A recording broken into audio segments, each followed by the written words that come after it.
And we are back, ladies and gentlemen.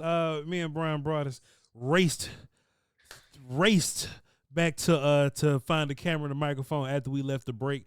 To kind of talk y'all through what we saw preseason. And shouts out to Amber Garcia. She did a really good job of guiding us and leading us in certain directions. But we're gonna give you a different show. And kind of go into some things also, Bryan Broaddus. So one thing I really wanted to get with you on first and kind of highlight a little bit. Let me get my roster ready because I'm ready to say some names, Bryan Broaddus. Ready to say some names. So what the Rams did schematically, and listen, if y'all want the other answers, go listen to us on .com. We're gonna come here and give you something different. What the Rams did to the D-line schematically. I mentioned on .com that you'll never beat Sean McVay's scheme with just your scheme, especially if your scheme is simple. You need guys to win one-on-ones. You need guys to win matchups to make them change something, right? So what Sean McVay did, Bryan Broaddus, he did the whole game, was you double teamed everybody on the interior. The 3 tech and the 1 tech both got double teamed. What happened is the tight ends were left one-on-one with the edge guys. Right. Bryan Broaddus, you would have fixed everything if your edges would have just won those one-on-ones versus those tight ends. So if I could be critical of, some of the guys that were out there, and look, let's just be clear, man, Luigi Villain and them, you know what I mean? Like, some names was out there, Bryan Broaddus, you know what I'm saying? But if Donovan Ezeraku would have smoked that tight end over on that side in run game and passing game, I think the Cowboys would have had a better opportunity to get the Rams out of that look. Or if Peyton Turner, when he was at the edge, because Peyton played edge and 3 tech sometimes, right? Peyton shouldn't be getting double teamed. But Peyton would help us if he dealt with that tight end and won that one-on-one matchup. Bryan, did you kind of feel the same thing? Did you see that? Yeah, no, it's clear if you go back and look at the metrics of the game, and the game film itself told you that. You're watching, you're like, why the hell they doubling Mozzie Smith? Why they doubling Jay Toa here? Why are they doubling you know these these Cowboys defensive tackles? Why are we doing that? And so, to me, I kind of feel like though that McVay, for being just pretty basic in what he was doing, it was a good plan. He challenged the Cowboys to win one-on-one on the edges, is what he did. And you would think that kind of that Donovan Ezeraku would win on the edge. You would figure that there was some other times where Tyrus Wheat was able to win on the edge, but they didn't win nearly enough. And I think that you brought up an interesting point on the break today, as the ball was out quick. Yeah. They Stetson Bennett set up ball out quick. The Dallas linebackers, I don't think the Dallas secondary, particularly when they played zone coverage, I don't think they reacted particularly well. And that allowed them to get some completions, a couple completions on third downs, some balls that were, some shots and stuff down the field that were taken. But overall, if you're gonna double everybody inside and challenge people to win one-on-one, you got to win one-on-one, and they didn't clearly win enough of those, even to affect the way that Stetson Bennett was playing in that football game. But looking at the certain D-line things that were, going on, Bryan Broaddus, I think Perrion Winfrey played with a lot of energy. I was really impressed by him.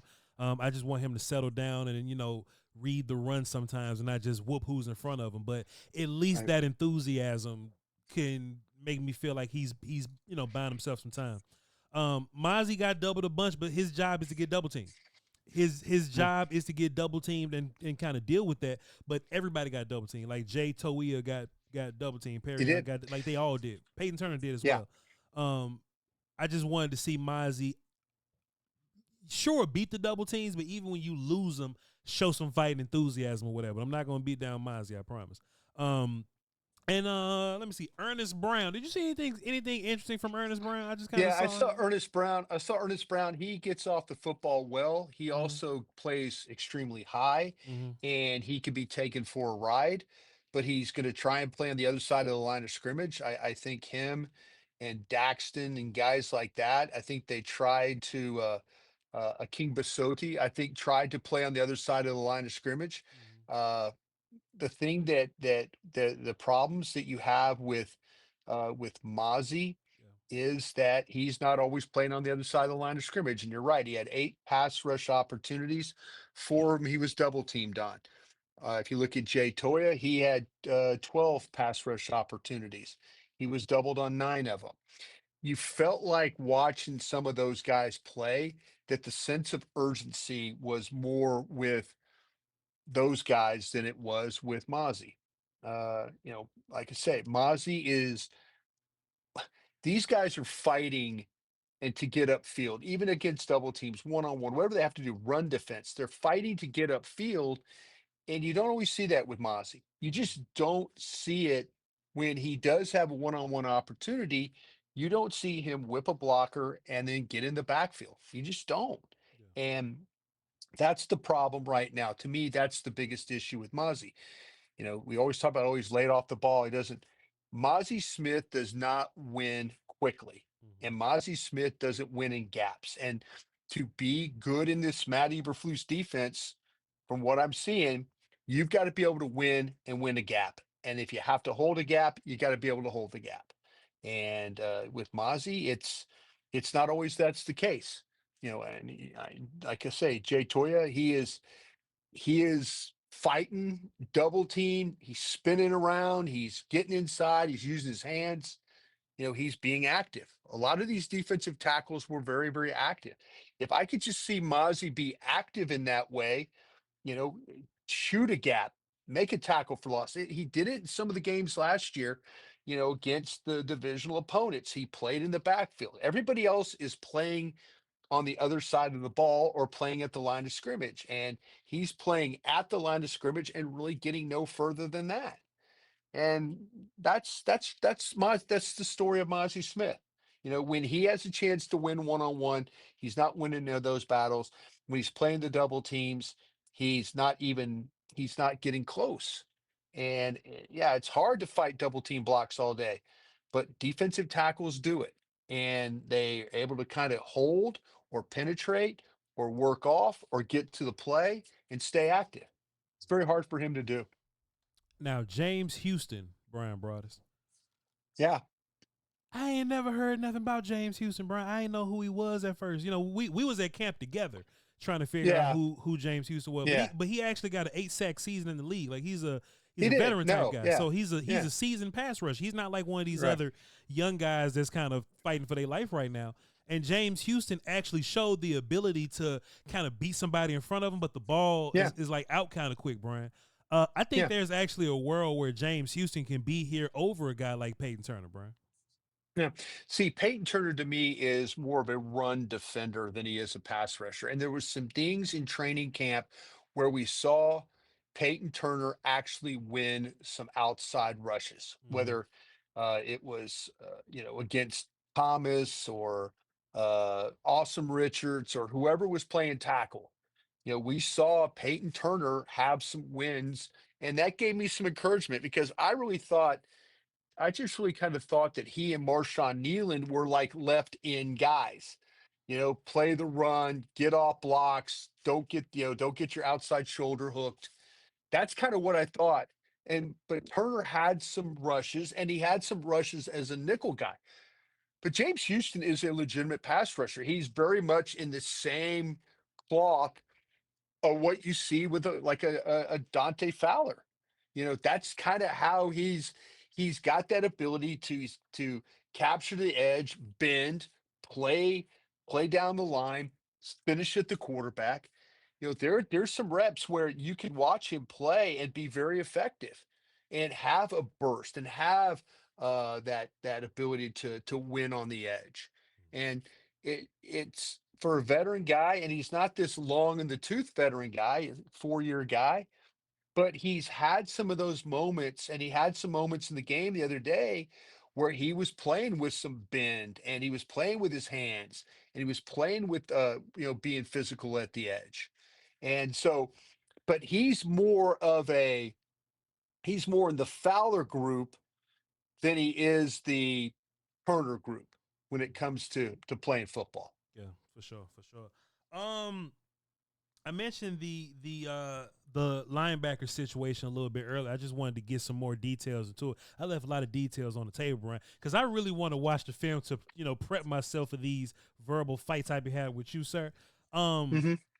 I wonder about the choice of who went first, why'd they go first, why'd you put Damone Clark with Louisville, why'd you put Buddy Johnson basically like in the middle to last, and Buddy was a guy that was Yeah. he was a guy that they've been liking for years, and Darius Harris, who's another veteran that kind of looked solid towards the end of the game.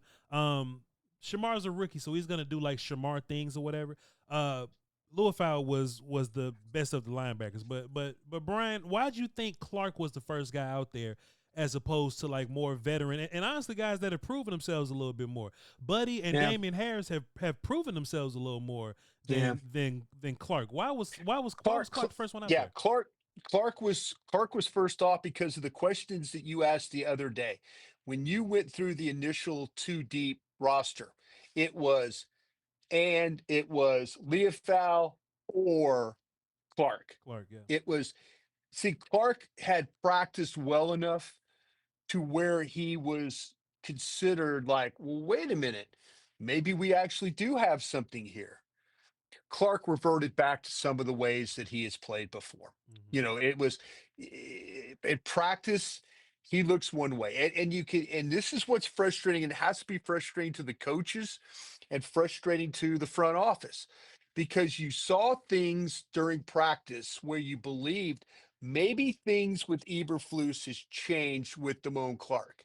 Maybe the awareness, maybe the understanding, the spatial play, maybe these things have maybe a light switch has flipped on for this guy.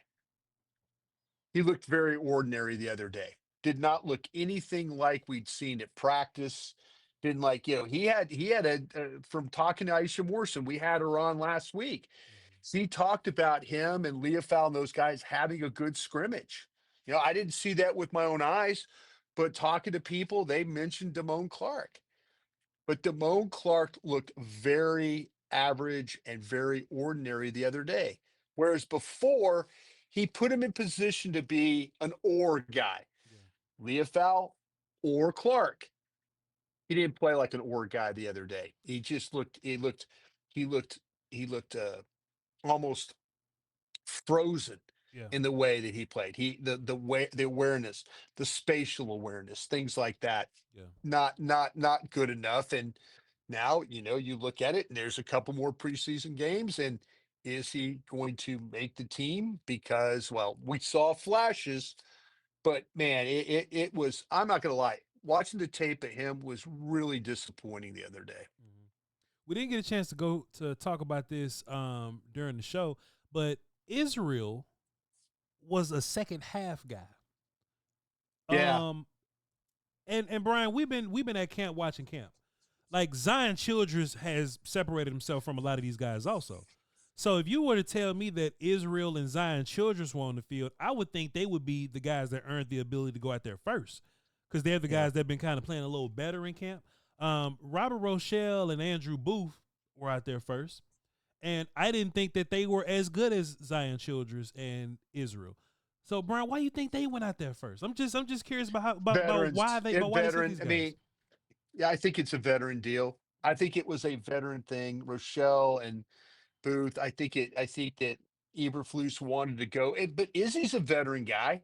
Izzy McQuamu's a veteran guy. Mm-hmm. You know, Childers, young guy, rookie guy. I think Flus has said, let's just give them a run. Let's see how they happen. Rochelle, he hurts himself. He drives on a ball, hurts his hamstring. They carry him deep the next play. His hamstring is clearly compromised. He's probably going to be out for some time. So, he's probably looking at like, okay, well, here's maybe an injury settlement, and then you move on from him. We might not ever see Rochelle again.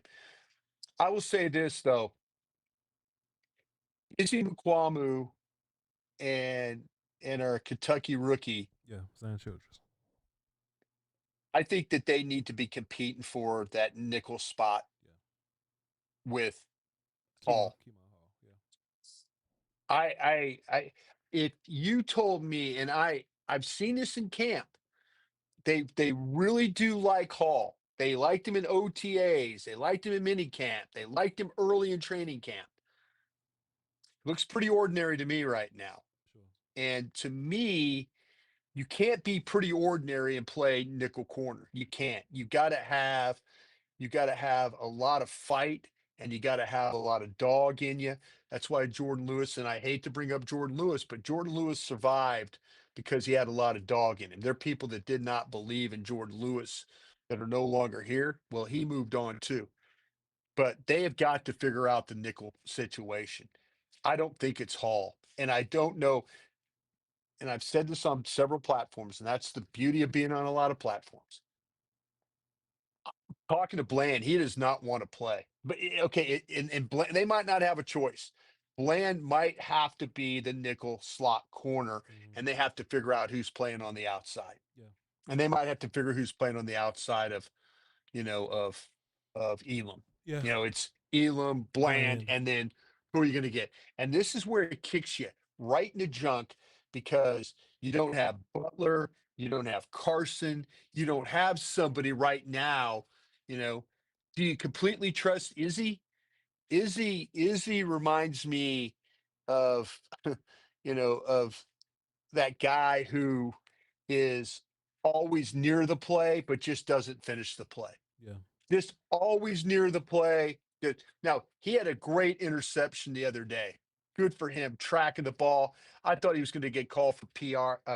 Mhm. He had his right hand, he has left hand, he's playing, but he tracked it and he came down with it.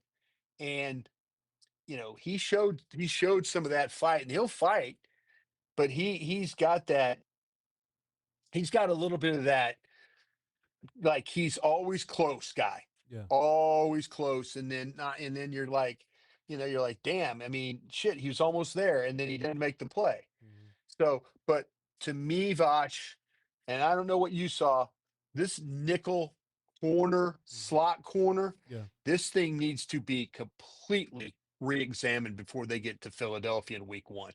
Yeah, I agree, brothers. I hate DBs, so I didn't watch it as hard as I was watching my offensive lineman, but I did notice that they were kind of going after Kimon, and maybe it's a size thing. Israel Mm. and Zion are a little longer. Four four targets, four receptions, and there Yeah, were times in zone he just didn't react quick enough. You've got to be able to react in the secondary. yeah, And that's one of the things that kind of sets these guys back. yeah. As far as your offensive line goes, Brian Bros, we kind of say what we needed to say. The Hoffman and Bass and Austin Richards were fine. Austin moving all over the place was concerning. I would like for him to just be at one spot. Maybe they're Yeah. just giving him reps moving all over the place. What did you think about Sadiq Charles though, Brian? What you think? And this new character that got well, let's go number already. Christian 79. Garon Christian. What you think about Yeah. him? To me, late in the game, when they were subbing these guys in and out, and Hoffman, Bass, they went the entire game, and everybody else, they even kicked Lyle Collins in there for 6 snaps, and it wasn't vintage football for Lyle Collins there. But I'll say this: the thing with Charles, I Adeniji gives up a sack. Mhm. All right, Adeniji is like blocking, and he's a one-legged football player. He's like on one leg, and the Ram defender the edge gets under him, and it's kind of driving him and turning him. And now he's not as no base. Yeah. He's off balance. Well, Charles next to Adeniji could have helped, but he was out of balance. He was dealing with stuff going on there, and uh, you know Charles is a veteran player, and me personally though, I liked Awesome Richards playing guard better than Charles. Mhm. And in Awesome Richards, I liked him better playing at tackle. If people out there are probably going, well, Dan Broaddus, you've said you wanted Awesome Richards all along. Yeah, I have, because I think Awesome Richards is a better player. I wanted to see Awesome Richards get an opportunity to compete with Guyton for the left tackle spot. And I think Guyton did a damn good job of making sure that competition wasn't going to happen. But, you know, let's keep an eye on what's going on with Nate Thomas and that whole thing over there. Yeah. But you asked me about Charles. You got to be able to help. You're a veteran guy. Your right tackle was in a bind. You know, check. Check, and then fan, and then try and help. Try and get over and do something. You can't be just as bad off balance as the guy you're playing next to. Yeah. So I don't necessarily know. I think Bass I think Bass looks better than he did last year. Hmm. I think rookie year he was actually good.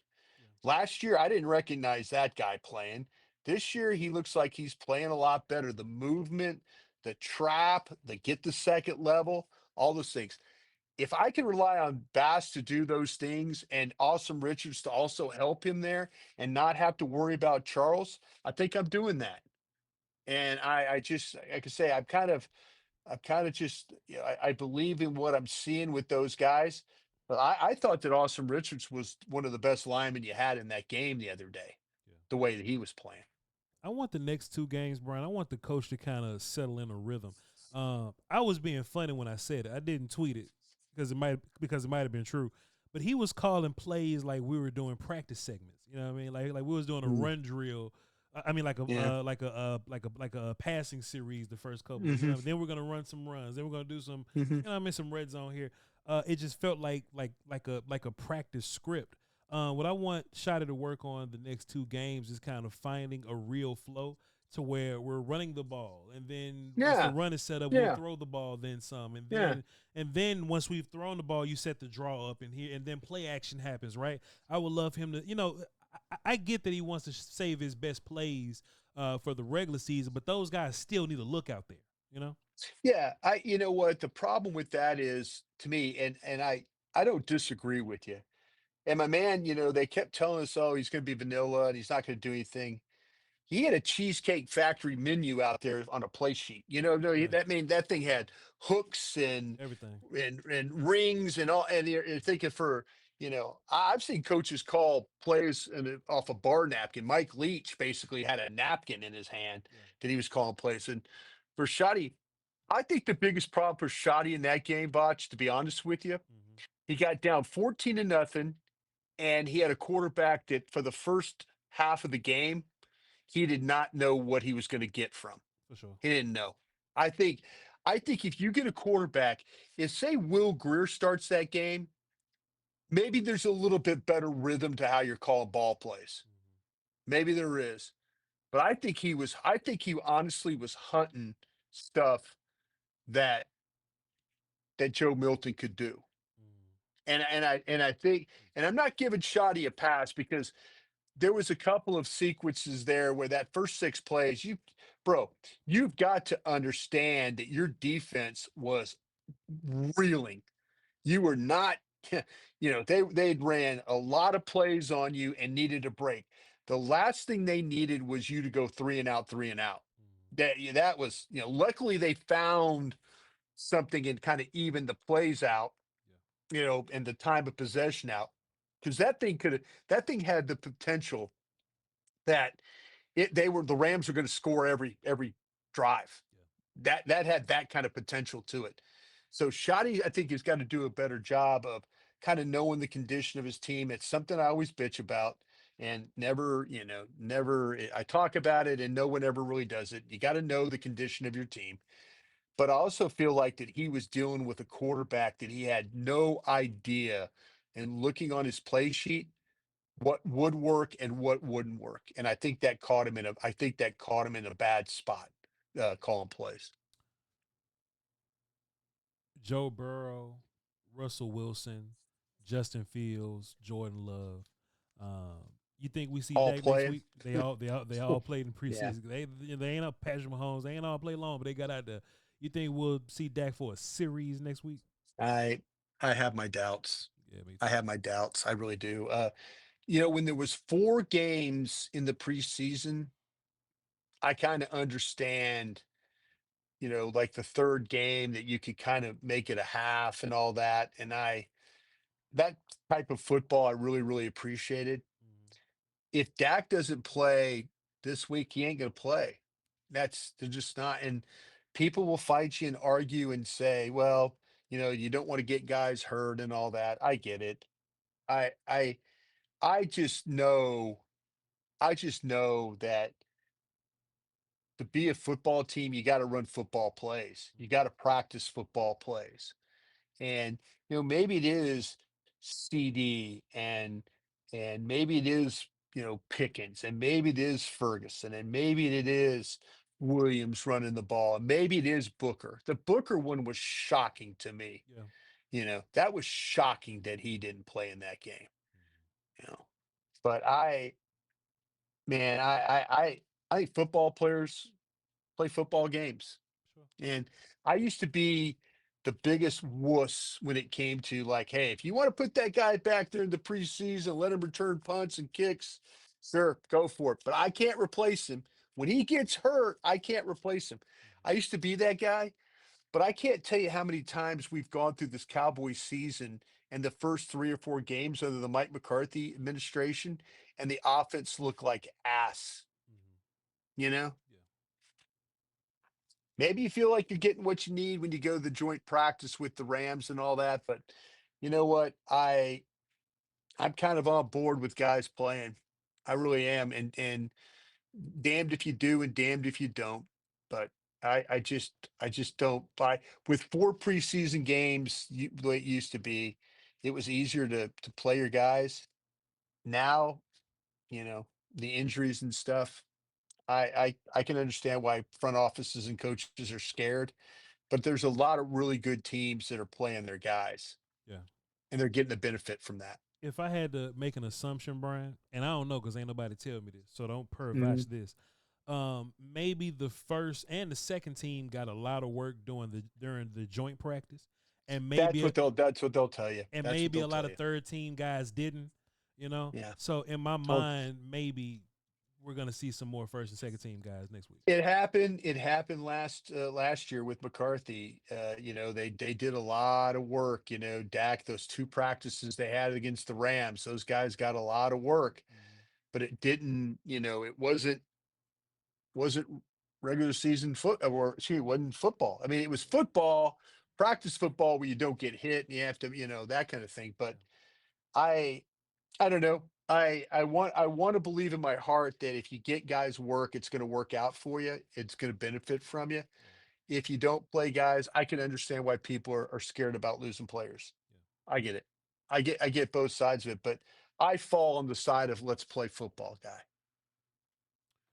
Brian Bros, we just did about an hour 30 worth of podcasts and radio, and we ain't say the Yeah. same thing twice. I just feel Mm. like we might be built for this. What's going on Maybe so. here? Maybe so. Let me ask you this real quick, if I could. I Hell know yeah, as we hell wrap this thing up, hell yeah. um, where were you on where were you on the wide receiver room?